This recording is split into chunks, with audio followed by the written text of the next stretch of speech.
नमस्कार, स्वागत है आपका करियर रेज़ोनेस्ट पर। और दोस्तों, आज इस वीडियो में हम चर्चा करने वाले हैं सेमेस्टर फर्स्ट के सिलेबस को लेकर, यानी शेखावाटी यूनिवर्सिटी पीडीएसयू सीकर के जो भी स्टूडेंट हैं सेमेस्टर फर्स्ट के, चाहे बीए हो, बीकॉम हो, बीएससी, बीबीए और बीसीए, कोई भी सेमेस्टर फर्स्ट का जो स्टूडेंट है सेशन 2025 में, उसके क्या सिलेबस उसका रहने वाला है, किस तरीके का आपका एग्ज़ाम पैटर्न है, उन सबको हम यहाँ डिस्कस करने वाले हैं। और साथ ही में हम आपको बताएँगे कि आपको किस तरीके से तैयारी करनी चाहिए एग्ज़ाम को लेकर और पढ़ाई आपको कहाँ से करनी चाहिए। इन सारी बातों को हम इस वीडियो में आज समेटने वाले हैं। तो चलिए करते हैं शुरुआत। सबसे पहले हम ये जानें कि आपका जो यूजी प्रोग्राम है, यानी आप सेमेस्टर फर्स्ट में हो, बीए, बीकॉम, बीएससी यानी बीसीए, बीएससी, बीबीए, बीकॉम और बीए, इन सब का जो आपका एग्ज़ाम स्ट्रक्चर है, उनको आपको सबसे पहले समझना है, उसके बाद हम आगे बात करेंगे। तो इसको जानने के लिए आपको शेखावाटी यूनिवर्सिटी की जो वेबसाइट है www.shekhauni.ac.in के आपको स्टूडेंट कॉर्नर टैब पे जाना है और वहाँ पर आपको सिलेबस पे क्लिक करना है। जैसे आप सिलेबस पे क्लिक करोगे, आपके सामने एक विंडो ओपन हो जाएगी इस तरीके की। तो आपको यहाँ पर 2025-26 में ही आपको क्लिक करना है। एंड 2000 सेशन 2025-26 में यूजी के लिए आप जैसे आप इस प्लस पे क्लिक करोगे, तो आपके सामने ये एक्सट्रैक्ट हो जाएगा और आपके सामने आपका प्रोग्राम आ जाएगा। चाहे बीएससी हो, बीसीए हो, बीबीए, बीकॉम, बीएससी, इन सब की आपके देख सकते हो। तो जैसे आप इनको क्लिक करते हो, तो आपको मैं एक एग्जांपल के तौर पे दिखाता हूँ। सेमेस्टर फर्स्ट की जो समरी है उसका इस तरीके से है। सबसे पहले आता है डिसिप्लिन स्पेसिफिक कोर, यानी कि 12 क्रेडिट, यानी क्या है ये आपका मेजर सब्जेक्ट। यानी आप बीएससी के हो तो आपके वो पेपर जो मेन पेपर है, बीकॉम के हो तो बीकॉम के मेन पेपर, बीबीए, बीसीए और उनके बीए के मेन पेपर। आपके 3 मेन पेपर होने वाले हैं बच्चों, और आपको 4-4 क्रेडिट के 3 पेपर देने होंगे, जो कि आपका 12 क्रेडिट का आपका डीएससी होगा। उसके बाद डिसिप्लिन स्पेसिफिक इलेक्टिव जो अभी आप पे एप्लीकेबल नहीं है। फिर आता है माइनर सब्जेक्ट, जो कि कितना क्रेडिट का है, 2 क्रेडिट का है। माइनर सब्जेक्ट यहाँ पर आपको एक अलग से एक पेपर आप पढ़ रहे होंगे या फिर अभी तक आपने स्टडी नहीं की है, तो आप जल्द ही वो भी डिसाइड कर लीजिए। यानी आपको आपके मेजर पेपर के अतिरिक्त, जैसे फॉर एग्जांपल आप साइंस के स्टूडेंट हो और आपको जो आपने साइंस में पढ़ रहे हो, उन पेपर के अतिरिक्त आपको एक पेपर अदर स्ट्रीम का आपको चूज़ करना होगा। फॉर एग्जांपल आप कॉमर्स का चूज़ कर सकते हो या बीए का कोई पेपर आप चूज़ कर सकते हो, तो वह आपका माइनर पेपर कहा जाएगा। और आपको कंटिन्यू आपको 6 सेमेस्टर, 8 सेमेस्टर आपको उसको भी साथ-साथ में पढ़ना रहेगा। इसके अलावा एक होगा आपका एमडीसी, जो कि 3 क्रेडिट का होगा। इसमें आपके हिंदी, इंग्लिश और कंप्यूटर 3 आपको इसमें देखने होंगे। क्या है वो, उसको हम अभी थोड़ी देर में डिस्कस कर लेंगे। फिर एक होता है आपका एबिलिटी एनहांसमेंट कोर्स, जिसको एईसी कहते हैं, जो कि 2 क्रेडिट का है। स्किल एनहांसमेंट कोर्स, जो कि 3 क्रेडिट का है, जो कि 3 क्रेडिट का आपका होने वाला है। और फिर आता है वैल्यू एडेड, जो कि आपका 2 क्रेडिट का होगा। इसके अलावा सेमिनार, इंटर्नशिप, प्रोजेक्ट अदर जो आगे आने वाले टाइम में आपको अलग सेमेस्टर में देखने को मिलेंगे, सेमेस्टर फिफ्थ में, सेमेस्टर सिक्स्थ में और सेमेस्टर फर्दर आगे जो आपका सेवन्थ और एट्थ सेमेस्टर होगा, उसमें ये सब आपका होगा। इसके अलावा आपका क्लास वर्क होता है, जिसमें आपकी क्लास अटेंडेंस होती है, क्लास टेस्ट और क्विजेज होती है, असाइनमेंट होते हैं, PPT, play, learn by, fun activities etcetera, जो भी आप क्लास में करते हो, वो सारा आपका क्लास वर्क में इंक्लूड होता है। साथ ही में आपको यहाँ पे एक चीज़ यूनिवर्सिटी नोट डाल के लिखती है, minor paper can be selected as per the minor subjects given on university website. It must be different from core subject, यानी कि जो आपके मेजर सब्जेक्ट्स है उससे क्या होना चाहिए, डिफरेंट होना चाहिए। यानी कि आपने जूलॉजी, यदि आपका मेजर पेपर है तो आप जूलॉजी का माइनर नहीं सिलेक्ट कर सकते। वहीं यदि आपका कॉमर्स में मेजर पेपर है, कॉमर्स में तो क्या है कि एबीएसटी, ईएफएम और बिजनेस एडमिनिस्ट्रेशन चलते हैं, तो इनमें से आप किसी का भी माइनर पेपर सिलेक्ट नहीं कर सकते। In case of MDC, SEC, AEC, VAC to be selected from the list of the courses given on university website. इसके अलावा जो बाकी पेपर्स हैं, वो जो यूनिवर्सिटी आपको ऑप्शन देती है, उनमें से ही आपको सिलेक्ट करना है। तो कौन-कौन से हैं वो ऑप्शन, कौन-सा पेपर आपको लेना चाहिए, कौन-सा पेपर आपके लिए फ़ायदेमंद है, उन सबको हम यहाँ डिस्कस करने वाले हैं। अब बात करते हैं आपको सिलेबस को रिगार्डिंग कि सिलेबस आप डाउनलोड कैसे कर सकते हो। तो जैसे फैकल्टी ऑफ साइंस में बॉटनी है, तो इसका मेजर पेपर एक तरफ दिखेगा आपको, माइनर इसका एक तरफ दिखेगा। तो जिस स्टूडेंट के botany as a major paper है वो इसका माइनर सेलेक्ट नहीं कर सकता। जिसके जूलॉजी एज ए मेजर है वो उसका माइनर नहीं ले सकता, बट आपको सब्जेक्ट वाइज मेजर और माइनर आपको एक जगह ही अवेलेबल हो जाएंगे। इसके अलावा यदि आप कॉमर्स का सिलेबस देखते हो तो कॉमर्स के मेजर एक जगह है और माइनर आप इस देख सकते हो। बीबीए के मेजर देख सकते हो, बीबीए में कोई माइनर नहीं है। और आर्ट्स में हिंदी, संस्कृत, इंग्लिश और उर्दू लैंग्वेज को एक जगह किया गया है। इनके माइनर यहाँ पे, उर्दू का माइनर नहीं है, और बाकी जो सोशल साइंस है उन सब के माइनर आप देख सकते हो। तो बीबीए और बीसीए में माइनर पेपर आपको देखने को नहीं मिल रहा है। तो इसका मतलब ये नहीं कि उन पे माइनर पेपर एप्लीकेबल नहीं हो रहा है। उनको बीए, बीकॉम और बीएससी के माइनर पेपर्स में से कोई एक paper as a minor select करना रहेगा। उनके खुद के माइनर नहीं है, ठीक है? तो यहाँ पे आपको कन्फ्यूज़न क्रिएट नहीं करना है। अब सबसे पहले हम बात कर लेते हैं आपके डिसिप्लिन कोर सब्जेक्ट की, यानी कि मेजर पेपर की। मैंने यहाँ पे एग्ज़ाम्पल के तौर पे बीकॉम सेमेस्टर फर्स्ट के पेपर उठाए हैं। क्यों उठाए हैं? क्योंकि उनमें ऑप्शन नहीं है, सारे के सारे डिफ़ॉल्ट पेपर हैं, इसलिए मैंने वो उठाए हैं। बाकी साइंस में एक लंबी लिस्ट है और बीए में भी क्या है, एक लंबी लिस्ट है। तो as a BCom semester first में आपको एवीएसटी में फाइनेंशियल अकाउंटिंग, ईएफ में बिजनेस इकोनॉमिक्स और बिजनेस एडमिनिस्ट्रेशन में प्रिंसिपल ऑफ बिजनेस मैनेजमेंट आपका क्या रहने वाला है, मेजर सब्जेक्ट आपके रहने वाले हैं। और सारे ही पेपर आपके 4-4 क्रेडिट के होंगे और वह कितने मार्क्स के होंगे, 100 मार्क्स के होंगे। अब बात करते हैं एमडीसी की। एमडीसी में आपको थोड़ा-सा ध्यान देना है। जो स्टूडेंट रेगुलर है उनको तो इन बातों का आइडिया है, क्योंकि वह जिस भी कॉलेज में एडमिशन ले रखा है, जहाँ भी वो पढ़ाई कर रहे हैं, तो उनकी वहाँ क्लासेस उनको मिल रही है। तो उनको तो इस बात का आइडिया है, लेकिन बात आती है यहाँ पे नॉन कॉलेजिएट स्टूडेंट के लिए। वह कन्फ्यूज़ होते हैं। तो बच्चों, यहाँ पे कन्फ्यूज़न वाली बात नहीं है। पहले तो आपको हर तरीके की भ्रांति माइंड से क्लियर करनी है। भ्रांति कौन-सी होती है? वो कि हिंदी और इंग्लिश को तो सिर्फ़ पास करना होता है, इसके कोई नंबर ऐड नहीं होते। ये वाली जो भ्रांति है, ये आपको दिमाग से हटा देनी है। होता था, एनईपी से पहले ऐसा ही होता था, हिंदी और इंग्लिश ऐसा पेपर होता था, जिसके मेन एग्ज़ाम में या यूँ कहें मेन परसेंटेज में कोई उनका रोल नहीं होता था। सिर्फ़ पास कर लो, चाहे उसमें 100 मार्क्स ले आओ, कोई फ़र्क नहीं पड़ता था। लेकिन आज हम बात करें आपके एनईपी के अकॉर्डिंग, जो आपका एग्ज़ाम हो रहा है, उसमें हर एक पेपर कितने मार्क्स का है? 100 मार्क्स का है। और हर एक पेपर का परसेंटेज में कंट्रीब्यूशन ऐड होता है। चाहे वो हिंदी हो या आपका मेजर पेपर, चाहे वो फिज़िक्स ही क्यों ना हो। तो जनरल हिंदी भी फिज़िक्स के इक्विवेलेंट है, वह भी 100 मार्क्स का है। और इसका भी परसेंटेज में, सीजीपीए में उतना ही रोल है जितना आपका मेजर पेपर में रोल है। तो पहले तो आपको इस बात से ऊपर उठ जाना है कि क्या आज के टाइम पे आपकी एनईपी में कोई भी ऐसा पेपर नहीं है जो सिर्फ नामात्र का हो, यानी कि जिसको सिर्फ क्या करना हो, पास करना हो। ऐसा कोई पेपर नहीं है। हर एक पेपर का अपना रोल है, 100% है, और परसेंटेज में उसका पूरा पूरा कंट्रीब्यूशन है। अब बात करते हैं एमडीसी की, यानी मल्टी डिसिप्लिनरी कोर की, कोर्सेज की। तो सेमेस्टर देखो इसमें लिखा हुआ है first, second, third, first, second, third, first, second, third, यानी कि 3 आपके एमडीसी पेपर है बच्चों। जनरल हिंदी, जनरल इंग्लिश और एलिमेंट्री कंप्यूटर। तो यदि आप अभी फर्स्ट सेमेस्टर में हो और फर्स्ट सेमेस्टर में आपने इन तीनों में से कोई एक पेपर पढ़ना है, इन तीनों में से कोई एक पेपर पढ़ना है। फिर सेकंड सेमेस्टर में जो बाकी 2 बच गए, उन दोनों में से कोई एक पढ़ना है। और थर्ड सेमेस्टर में फिर वो जो लास्ट बच गया, उसको आपको पढ़ना है। तो आप इसको, ऐसी बात नहीं कि आप पहले सेमेस्टर में हिंदी आपको पढ़नी है, आपकी चॉइस है। यदि आप पहले सेमेस्टर में कंप्यूटर लेना चाहते हो, कंप्यूटर पढ़ सकते हो, बाद वाले सेमेस्टर में इंग्लिश पढ़ सकते हो, उसके बाद हिंदी पढ़ सकते हो। तो एज ए स्टूडेंट पर भी डिपेंड करता है, और साथ ही में जो वह जिस कॉलेज में वह एज ए रेगुलर एडमिशन लेकर पढ़ाई कर रहा है, तो उस कॉलेज ने उन बच्चों को कौन सा एमडीसी शुरुआत में दिया है, वो आप स्टडी कर सकते हो। तो दैट मीन्स यदि आप कंप्यूटर पढ़ रहे हो फर्स्ट सेम में, तो भी क्वाइट ओके, हिंदी पढ़ रहे हो तो भी ओके, इंग्लिश पढ़ रहे हो तो भी ओके। यानी 3 सेमेस्टर तक इन तीनों पेपर को आपको निपटा देना है, इसका यही मतलब है, और दूसरा कोई मतलब नहीं है। वो आप पे और आपकी कॉलेज पे डिपेंड करता है कि पहला पेपर उन्होंने आपको पहले सेमेस्टर में कौन-सा पेपर दिया है। तो इसमें कोई हेडेक वाली बात नहीं है, जो पेपर आप पढ़ना चाहो वो शुरुआत में आप ले सकते हो। तो नॉन कॉलेजिएट स्टूडेंट, इन तीनों में से कोई एक पेपर आपको क्या करना है, एज ए एमडीसी सेलेक्ट करना है।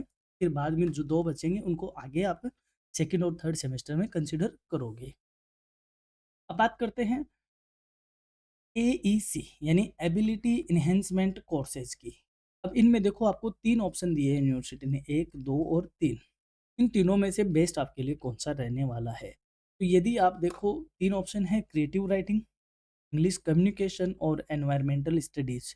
यदि आप इंग्लिश में आपकी अच्छी पकड़ है, भाषा का आपको अच्छा नॉलेज है और इंग्लिश में आपकी रुचि है, तो मैं आपको कहूँगा कि आपको इंग्लिश कम्युनिकेशन वाला पेपर पढ़ना चाहिए। यदि आपका इंग्लिश में हाथ तंग है और आप मतलब थोड़ा-सा वहाँ अपने आप को कमज़ोर पाते हो, तो मैं आपको कहूँगा कि आपके लिए दूसरा जो ऑप्शन है वो एनवायरमेंटल स्टडीज़ आपके लिए बेस्ट ऑप्शन है।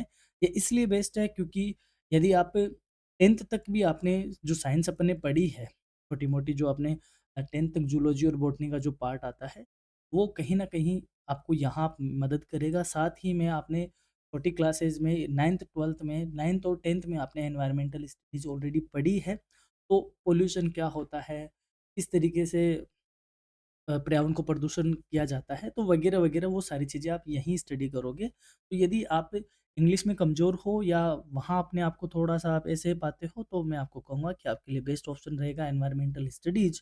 और यदि आपका इंग्लिश में हाथ अच्छा है और आप इंग्लिश की पकड़ रखते हो और आपका थोड़ा-सा इस एरिया स्ट्रॉन्ग आपको ये एरिया अच्छा लगता है, तो आप इंग्लिश कम्युनिकेशन की तरफ जा सकते हो। क्रिएटिव राइटिंग की तरफ मैं आपको कहूँगा कि आपको ये पेपर नहीं लेना चाहिए, क्योंकि ये पेपर जब तक आप प्रॉपर क्लासेस आपकी नहीं हो, तब तक आपको ये पेपर नहीं लेना चाहिए। यानी कि थ्योरेटिकली पहली बात तो मार्केट में स्टडी मटेरियल अवेलेबल नहीं है, क्योंकि नई-नई एनईपी अप्लाई हुई है, तो कोर्सेज़ की जो स्टेशनरी है वो प्रॉपर नहीं अवेलेबल है। तो क्रिएटिव राइटिंग की तरफ आप नहीं जाओ तो ज़्यादा अच्छा है। इन दोनों में से आपको कोई एक पेपर सेलेक्ट कर लेना चाहिए और इन पेपर का पेयर है। इन पेपर का क्या है? पेयर है। अभी हम बात करते हैं एसईसी की। एसईसी यानी स्किल एनहांसमेंट कोर्सेज़ की, जिसमें तकरीबन 10 आपको सामने ऑप्शन हैं। इन 10 में से आपको कोई एक आपको सेलेक्ट करना है। यदि आपने अभी एईसी में कौन-सा सेलेक्ट किया है दोस्तों? यदि आपने एईसी में इंग्लिश कम्युनिकेशन सेलेक्ट करते हो, तो आपको एसईसी में बिना ज़्यादा दिमाग लगाए ही आपको कौन-सा पेपर सेलेक्ट कर लेना चाहिए? Making effective communication. ये पेपर आपको सेलेक्ट करना चाहिए, क्योंकि इंग्लिश कम्युनिकेशन और मेकिंग इफेक्टिव कम्युनिकेशन ये दोनों एक तरीके से यूँ कहें ट्विन्स है, एक दूसरे के जुड़वा पेपर है। आपको कहीं न कहीं एक दूसरे में सपोर्ट करते हुए दिखेंगे। यदि आप एईसी में पेपर सेलेक्ट कर लेते हो एनवायरमेंटल स्टडीज़ का, तो आपको एसईसी में पेपर सेलेक्ट करना चाहिए एनवायरमेंट एथिक्स का। ये दोनों पेपर आपको एक तरीके से क्या मिलेंगे? ट्विन्स के मिलेंगे। तो आपका एईसी वाला कोर्स के अकॉर्डिंग ही आपको यहाँ पे सेलेक्ट करना चाहिए। बाकी यदि आप थोड़ा जज़्बा रखते हो कि नहीं, हम अच्छे स्टूडेंट हैं, तो हम बहुत अच्छे से पढ़ाई करके देंगे, तो आपके सामने 10 ऑप्शन यूनिवर्सिटी देती है। तो यदि आप डेटा एनालिसिस यानी बीबीए के स्टूडेंट और आपको ये डेटा एनालिसिस वाला ऑलरेडी मेजर पेपर में कहीं न कहीं पढ़ने को मिलता है, तो आप यहाँ डेटा एनालिसिस का पेपर सेलेक्ट कर सकते हो। साथ ही में यदि आप बीसीए के स्टूडेंट हो और यदि आपका एक्सेल में हाथ अच्छा है, आपको एक्सेल का अच्छा नॉलेज है, तो आपको डेटा एनालिसिस इन स्प्रेडशीट ये पेपर आपको सेलेक्ट करना चाहिए। इसमें आपको टोटली एडवांस एक्सेल सीखने को भी मिलेगा।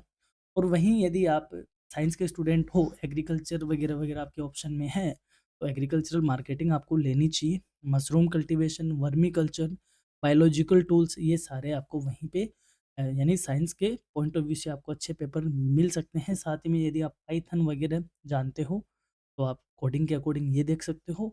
फ़िल्म एप्रिसिएशन का भी पेपर एक ऑप्शन यूनिवर्सिटी ने दिया है। लेकिन आप बात करें हमारे ओपिनियन की, तो मैं आपको ये कहूँगा मेकिंग इफेक्टिव कम्युनिकेशन और एनवायरमेंट एथिक्स, इन दोनों पेपर में से कोई एक पेपर चूज़ कीजिए और इन्हीं के अकॉर्डिंग आपको एईसी में भी चूज़ करना चाहिए, ताकि एक दूसरे के सप्लीमेंट्री बने।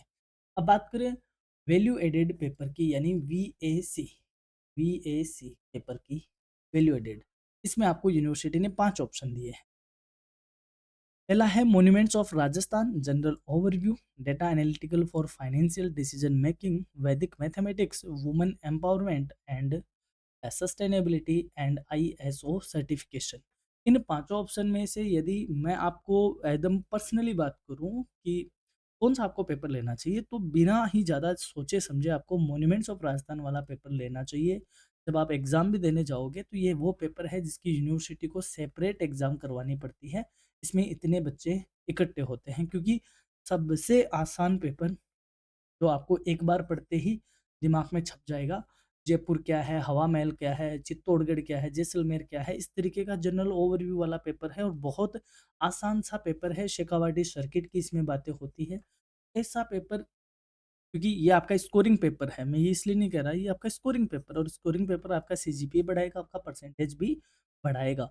तो मॉन्यूमेंट्स ऑफ राजस्थान आपकी फर्स्ट प्रायोरिटी होनी चाहिए। इसका हमने डिटेल में कई सारे यूनिट वाइज इसकी क्लासेज अपलोड कर रखी है बाकायदा चित्रों के साथ। तो आपको एक बार क्लास देखते ही आपको पल्ले पड़ जाएगी चीज़ें, तो एक बार आप वो देख लीजिए। अगर आपको समझ में आ रहा है तो इस पेपर को कंसिडर कर लीजिए, नहीं आ रहा तो आप दूसरा ऑप्शन यहाँ से देख सकते हो।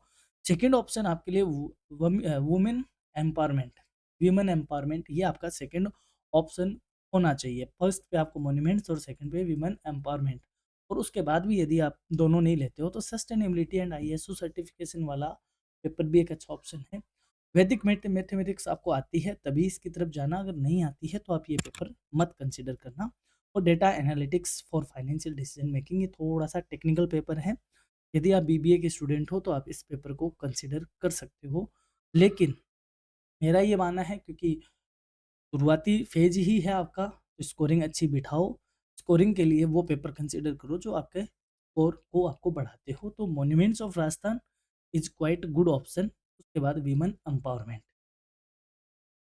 बात करें माइनर पेपर कि माइनर पेपर आपको कौन सा लेना चाहिए, तो मैं यहाँ पर आपको ज़्यादा नहीं कहूँगा, क्योंकि माइनर पेपर की एक लंबी लिस्ट है। वो आपके चॉइस पे डिपेंड करती है कि आपको सोशियोलॉजी की तरफ जाना चाहिए या पोल साइंस की तरफ, इकोनॉमिक्स की तरफ जाना चाहिए, या कॉमर्स का कोई माइनर लेना चाहिए, या साइंस का कोई माइनर लेना चाहिए।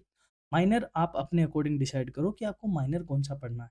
ये इसी तरीके से है कि हम ये कह सकते हैं कि आप एक साथ 2 सब्जेक्ट में यूजी कर रहे हो। यानी कि मेजर पेपर, यदि आप जैसे फॉर एग्जांपल आप साइंस के स्टूडेंट हो, तो बीएससी तो आपकी हो ही रही है।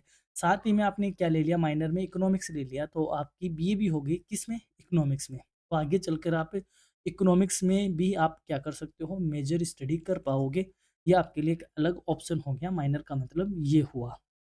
तो माइनर पेपर आपको कौन-सा लेना चाहिए, ये आप डिसाइड करें। मैं आपको यहाँ पर ये बता रहा हूँ कि एक बार माइनर पेपर डिसाइड हो गया, ये सलमान खान की तरह होता है, कमिटमेंट करने के बाद अपनी भी नहीं सुनता है।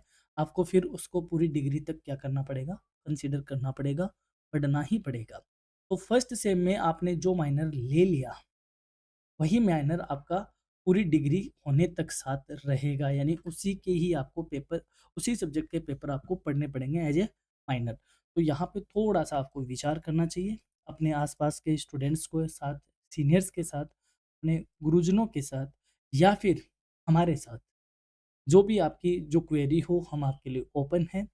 कौन-सा आपको माइनर लेना चाहिए? एक, क्योंकि शुरुआती काउंसलिंग ही एक अच्छी काउंसलिंग होती है, उसके बाद तो आप भटकने का काम ही होता है। तो आपको सोच समझ के माइनर लेना है। फॉर एग्ज़ाम्पल यदि आप इकोनॉमिक्स का माइनर सेलेक्ट करते हो, तो आपको फर्स्ट सेम में देना होगा basic concept of micro economics का पेपर। सेकंड सेम में फिर आपको माइनर का ऑप्शन आएगा नहीं, माइनर आपका सिलेक्टेड है, बस आपको इकोनॉमिक्स का सेकंड सेम का पेपर देना पड़ेगा, थर्ड में थर्ड सेम का पेपर लगेगा, फोर्थ में फोर्थ सेम का लगेगा, फिफ्थ में फिफ्थ सेम का लगेगा। तो ऐसे करके फिर इनके जो भी अगले सेमेस्टर में जो पेपर आएगा, वो पेपर की आपको स्टडी करनी है और वो पेपर आपको एग्जाम में निकालना होगा। तो माइनर पेपर थोड़ा-सा सावधानी से आपको सेलेक्ट करना है कि आपका ऐसा भी ना हो कि मेजर पेपर से ज़्यादा भारी आपका माइनर हो जाए। क्योंकि कुछ ऐसे बच्चे हैं जो नॉन कॉलेजिएट हैं, कुछ ऐसे बच्चे हैं जो रेगुलर स्टडी कर रहे हैं, और साथ ही में बहुत सारे ऐसे साइंस के स्टूडेंट हैं जो कि बीएससी तो एक तरीके से पार्ट टाइम ही कर रहे हैं, फुल टाइम तो उनका फोकस नीट पे और जेईई पे चल रहा है। तो ऐसा कोई पेपर ना लें माइनर जो कि आपको थोड़ा ज़्यादा स्ट्रेस दे। वहाँ पर ऐसा पेपर आपको स्मार्ट काम करना है, वो पेपर लो जो आपको ईज़िली उसकी स्टडी भी हो जाए और ईज़िली उसमें आपको स्कोरिंग भी हो जाए। तो हमारे यहाँ तो देखो, चाहे वो इकोनॉमिक्स हो, सोशियोलॉजी हो, जियोग्राफी हो, पोल साइंस हो, पब्लिक एड हो, मोटे-मोटे जो भी माइनर पेपर बनते हैं, हम सारे क्लासेस आपको प्रोवाइड करवाते हैं। अब आपके लिए बड़ी बात ये है कि आप पहले ये जानो कि एग्ज़ाम पैटर्न क्या है। तो एग्ज़ाम पैटर्न का जो आपका एग्ज़ाम ड्यूरेशन है वो 3 आवर्स का और 2 आवर्स का होता है। यानी कि जिनके क्रेडिट 3 से 4 है उसका 3 घंटे का एग्ज़ाम होगा, और जिसके क्रेडिट 2 या 1 है उसका 2 घंटे का पेपर होगा। आपके मैक्सिमम मार्क्स होंगे बच्चों 100 मार्क्स। और मिनिमम आपकी पास मार्किंग होगी 40, यानी कि 40% से आप पास होते हो। पहले क्या होता था, 36% से पास होते थे। आजकल एनईपी में 40% पास मार्किंग है। आपका जो एग्ज़ाम का पेपर होगा वो 3 सेक्शन में डिवाइड होगा, सेक्शन ए, सेक्शन बी और सेक्शन सी। इन तीनों सेक्शन में आपके पेपर डिवाइड होंगे और ए सेक्शन में आपको 10 शॉर्ट आंसर टाइप क्वेश्चन पूछे जाएंगे और हर एक क्वेश्चन आपका 2 मार्क्स का होगा। टोटल 20 मार्क्स का आपका सेक्शन ए होगा। वहीं बी सेक्शन में आपसे 8 क्वेश्चन पूछे जाएंगे, हर यूनिट से आपको 2 क्वेश्चन देखने को मिलेंगे और आपको एक क्वेश्चन का आंसर करना है। हर क्वेश्चन आपका 10 मार्क्स का होगा, तो 40 मार्क्स का होगा आपका बी सेक्शन। वहीं सी सेक्शन आपका होगा, जिसमें 4 लॉन्ग आंसर टाइप क्वेश्चन होंगे। हर एक यूनिट से एक क्वेश्चन आएगा और आपको कोई भी 2 क्वेश्चन यहाँ पे अटेम्प्ट करने होते हैं।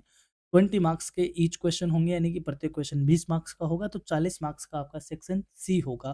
तो ऐसे करके 40, 40, 80 और 20, यानी कि 100 मार्क्स का आपका टोटल पेपर होगा। अब स्मार्ट यहाँ पे एक काम आपको स्मार्ट तरीके से कर सकते हो, वो क्या कि हर एक पेपर की कितनी यूनिट तैयार कर लो अच्छे से, कोई भी 2 यूनिट तैयार कर लो। उन 2 यूनिट से आप सी सेक्शन में 2 क्वेश्चन अटेम्प्ट कर पाओगे, तो यानी कि 40 की अटेम्प्टिंग हो गई। उन 2 यूनिट से बी सेक्शन में आप 20 मार्क्स की अटेम्प्टिंग कर पाओगे, यानी कि 20 का हो गया। और ए सेक्शन में ज़्यादा भी नहीं तो आप 5 नंबर तो अटेम्प्ट कर ही लोगे। तो 2 यूनिट पढ़कर आप कितने परसेंटेज की अटेम्प्टिंग कर सकते हो? 65 की अटेम्प्टिंग कर सकते हो और आपके इंटरनल अलग से है। तो स्मार्ट स्टूडेंट ये भी होता है कि वह थोड़े से जो लूप होल होते हैं, उनमें से चीज़ें चुरा लेता है। तो पेपर पैटर्न आपका ये रहने वाला है। अब यहाँ पे थोड़ा-सा ये आपको गौर करना है कि रेगुलर स्टूडेंट के होते हैं इंटरनल के कितने मार्क्स? 30 मार्क्स। वहीं नॉन कॉलेजिएट जो स्टूडेंट है उनके कोई इंटरनल नहीं होते, तो पेपर तो दोनों के लिए एक ही लगेगा 100 मार्क्स का। अब इसको थोड़ा-सा क्लियर करते हैं कि फॉर एग्जांपल आपका 100 मार्क्स का पेपर हुआ और 2 स्टूडेंट थे, एक रेगुलर था और एक था नॉन कॉलेजिएट। दोनों के कितने-कितने मार्क्स आए? 50-50 आए। तो नॉन कॉलेजिएट स्टूडेंट के कितने मार्क्स कंसीडर हो गए? 50, यानी कि 50% उसके आ गए। वहीं रेगुलर के 50 नहीं होंगे। यानी इसको परसेंटाइल में कन्वर्ट करेंगे कि 50 100 का कितना परसेंट है? 50%। तो 50 70 का कितना परसेंट हुआ? यानी कि 70 का 50% कितना हुआ? 70 का 50% हुआ 35। उसके बाद उसके यहाँ इंटरनल ऐड होंगे। फॉर एग्जांपल उसको इंटरनल में कितने मिल गए? 30 मार्क्स ही मिल गए। तो उसकी स्कोरिंग 50 से बढ़कर कितनी हो गई? 65% हो गई। वहीं नॉन कॉलेजिएट के रह गए 50%। तो यदि आपने अभी तक भी एडमिशन लेने की सोच ही रहे हो, आप कहीं एडमिशन आपने एज़ ए रेगुलर नहीं लिया है, तो आप कहीं भी जाइए, प्राइवेट कॉलेजेस अभी भी शायद ओपन हैं, तो आप वहाँ से जाके एडमिशन कंसिडर कर लीजिए, क्योंकि रेगुलर एडमिशन का अपना बेनिफिट है, आपको एकेडमिक उसका फ़ायदा होने ही वाला है। आगे आने वाले सिलेबस में आपको और फ़ायदा इसको देखने को मिलेगा। तो ये आपका एग्ज़ाम पैटर्न है, तो आपको एग्ज़ाम पैटर्न मेरे ख़्याल से समझ में आ गया होगा। कोई क्वेरी है तो आप हमें कमेंट करके ज़रूर बता सकते हैं। बात करें पढ़ाई की, तो करियर एजुनेस्ट ऑलरेडी आपकी पढ़ाई को लेकर प्रतिबद्ध है। हमने ऑलरेडी आपकी सेमेस्टर फर्स्ट की प्लेलिस्ट तैयार कर रखी है, जिसमें कुछ वीडियोज़ अपलोडेड है ऑलरेडी और अब हम इसको अपडेट करने जा रहे हैं और धीरे-धीरे इसमें हम और फर्दर वीडियोज़ अपलोड करेंगे। तो यहाँ से आप अपनी पढ़ाई को जारी कर सकते हो और ये पढ़ाई और अच्छी तब बनेगी जब आप हमें कमेंट करके बताएँ कि आपने कौन-सा सेलेक्ट किया है, वैल्यू एडेड में कौन-सा लिया है, एईसी में कौन-सा है, एमडीसी आपने कौन सेलेक्ट किया है, एसईसी पेपर आपका कौन-सा है और मेजर पेपर आपके कौन से हैं? क्योंकि आपके कमेंट के अकॉर्डिंग ही हम अपनी प्लानिंग थोड़ी अच्छे से तैयार करें, ताकि हम आपको वो सारी क्लासेस प्रोवाइड करवा सकें। हमारी बात करें तो हम चाहते हैं कि हम क्लासेस का जो काउंटडाउन है वो इकोनॉमिक्स के साथ शुरू करें, ताकि इकोनॉमिक्स में जो अगर बीए के मेजर स्टूडेंट हैं उनको भी बेनिफिट हो, जो माइनर पेपर लेने वाले हैं उनको भी बेनिफिट हो, साथ ही में जो अदर स्ट्रीम के बच्चे होते हैं जो इकोनॉमिक्स पढ़ना चाहते हैं उनको भी इसका बेनिफिट मिल सके। तो आपके लिए यही है कि आप कमेंट करके बताएं आपके पेपर्स का नाम और आप हमें अदर जो प्लेटफॉर्म है वहाँ भी आप ज़रूर फॉलो करें, व्हाट्सएप पे फॉलो करें, फेसबुक पे हमसे जुड़िए, इंस्टाग्राम पे हमसे जुड़िए, टेलीग्राम ग्रुप ज्वाइन करना ना भूलिए, जहाँ पर हम आपको सारी चीज़ों की अपडेट देते हैं, पीडीएफ देते हैं और साथ ही में हमारी वेबसाइट को आप ज़रूर कंसीडर करें, जहाँ पे आपको हर तरीके के लिंक है। आपको एग्ज़ाम फॉर्म भरना है, आप हमारी वेबसाइट पे जाएँ, वहाँ पे आपको लिंक मिल जाता है। आपको आरपीएससी की वेबसाइट पे जाना होता है, लिंक यहाँ पे अवेलेबल है। एसएसओ की लिंक आपको यहाँ पे अवेलेबल मिल जाएगी। यानी जो मेजरली आपके अदर प्लेटफ़ॉर्म है उनके लिंक आपको यहाँ पे मिल जाएँगे। तो ये थी अपनी सेमेस्टर फर्स्ट की सिलेबस की जनरल इंट्रोडक्शन क्लास कि आपका क्या सिलेबस रहने वाला है। तो आपके लिए छोटा-सा काम छोड़ के जाता हूँ। कमेंट करके ज़रूर आप बताइए कि आपने कौन से पेपर करने की सोची है और यहाँ तक आप हमारे साथ जुड़े रहें। इसके लिए बहुत-बहुत धन्यवाद। जल्द ही अपनी क्लासेज़ में आपसे मुलाकात होती रहेगी। Thanks for the watching.